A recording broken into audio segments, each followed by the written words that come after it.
আমাদের জীবনে গুরুজনেরা, জ্ঞানী মানুষজন সবসময় একটা কথা বলে, ধৈর্য ধরো। শুধুমাত্র দুটো শব্দ, কিন্তু কতটা বিশাল সেটা বোঝার চেষ্টা করুন।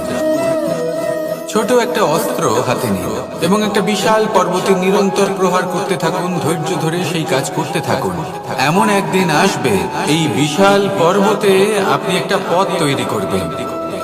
কোনো ধনুর্ধর যখন নিজের বিদ্যা অর্জন করেন, তখন তাকেও ধৈর্য ধরতে হয়, তার নিজেকে সময় দিতে হয়, তবেই সে ধনুর্বিদ্যা শিখতে পারে। সেইভাবে আমাদের জীবনেও ধৈর্য ধরার খুব প্রয়োজন। পরিবারে ধৈর্য রাখতে পারলে তাহলে আস্তে আস্তে দেখবেন প্রেম বৃদ্ধি পাচ্ছে। সমাজে যদি ধৈর্য রাখতে পারেন, তাহলে আস্তে আস্তে এই সমাজ আপনাকে সম্মান করবে। যদি নিজের জীবনে ধৈর্য রাখতে পারেন, তাহলে নিজে থেকেই আত্মবিশ্বাস বাড়বে, নিজের বিকাশ হবে। জীবনে সবই সম্ভব যদি ধৈর্য রাখতে পারেন। হয়তো আস্তে আস্তে হবে, কিন্তু হবে অবশ্যই। শুধু ধৈর্য রাখুন, কারণ ধৈর্যই সব থেকে বড় পুঁজি। মানুষ তার জীবনে দুই ধরনের পরিস্থিতিকে খুব ভয় পায়। এক, কোনো কারণবশত কারোর সামনে নত হওয়া। দুই, কোনো কারণে নিজের চরিত্র থেকে, নিজের মূল্যবোধ থেকে বিচ্যুত হওয়া। এবার কেন হয় এরকম যে কথায় কথায় কারোর সামনে নত হতে হয়?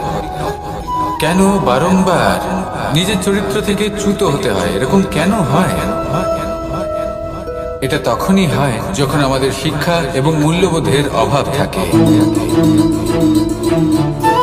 যদি মানুষের মধ্যে প্রকৃত শিক্ষা থাকে, তাহলে এই সংসারে কোনো সময় এবং কারোর সামনেই নত হওয়ার কোনো প্রয়োজন নেই।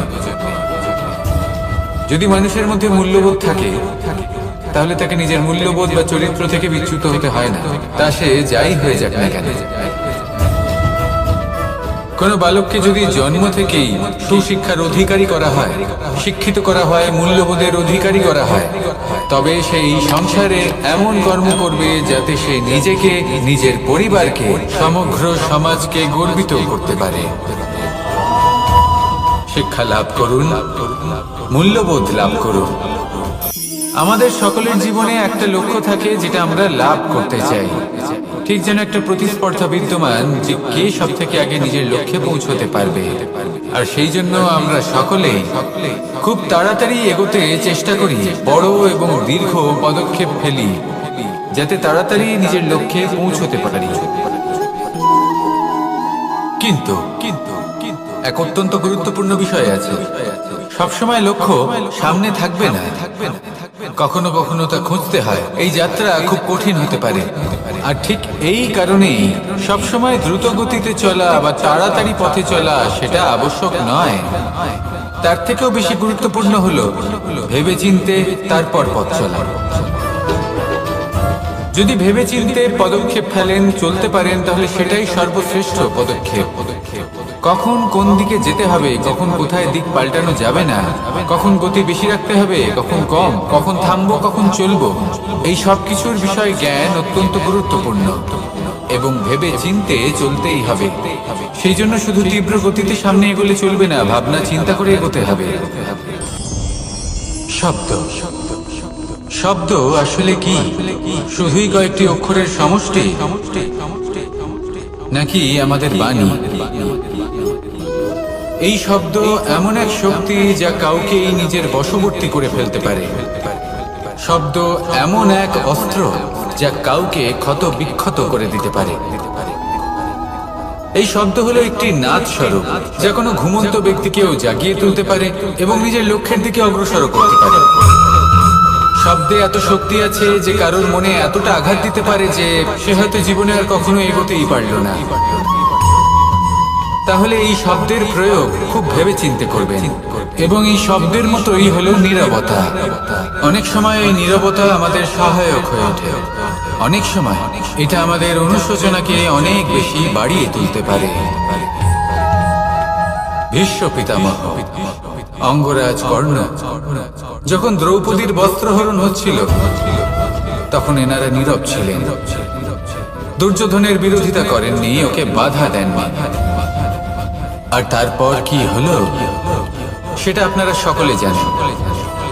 দেখতে গেলে নীরবতা চুপ করে থাকা, কিন্তু যদি কোনো দুষ্টের সামনে চুপ করে থাকেন, যদি তার বিরোধিতা না করতে পারেন, তাহলে এই নীরবতাই অনেক বড় পাপের আকার ধারণ করে। মনে রাখ, এই সংসারের সব থেকে বড় সত্যি হলো জন্ম এবং মৃত্যু। কিন্তু আরো বড় একটা সত্য আছে, মিত্র এবং শত্রু, যা আমাদের সকলের জীবনে থাকে। মিত্র সে যে আমাদের সঙ্গ দেয় এবং সংসারের সব থেকে উঁচু শিখরে আমাদের নিয়ে যায়, এবং শত্রু সে যে যে কোনো মুহূর্তে যে কোনো শিখর থেকে আমাদের নিচে ফেলে দিতে পারে। এবার বিচিত্র ব্যাপার হলো এটাই যে আমরা নিজেরাই এদের সাথে নিয়ে চলি, নিজেরাই এদের পালন করি। তা কি করে? প্রথমে বুঝুন, এই মিত্র এবং শত্রু কারা? আপনার নিজের মন, আর কেউ না। এই মনই হলো মিত্র যখন তাতে ভারসাম্য বজায় থাকে, তা নিয়ন্ত্রিত থাকে, তা পবিত্র হয়। কিন্তু যদি এই মন অনিয়ন্ত্রিত হয়ে পড়ে, যদি আপনাকে সে নিয়ন্ত্রণ করতে শুরু করে, তখন সেই আপনার সব থেকে বড় শত্রু হয়। সেই জন্য এই মনের ওপর নিয়ন্ত্রণ রাখতে শিখুন, এতে ভারসাম্য বজায় রাখতে শিখুন। তাহলে আপনি এমন এক বন্ধুকে পাবেন যে আপনাকে এই সংসারের শিখরে পৌঁছে দেবে। আসুন আমার সাথে ভালোবেসে বলুন, রাধা রাধা।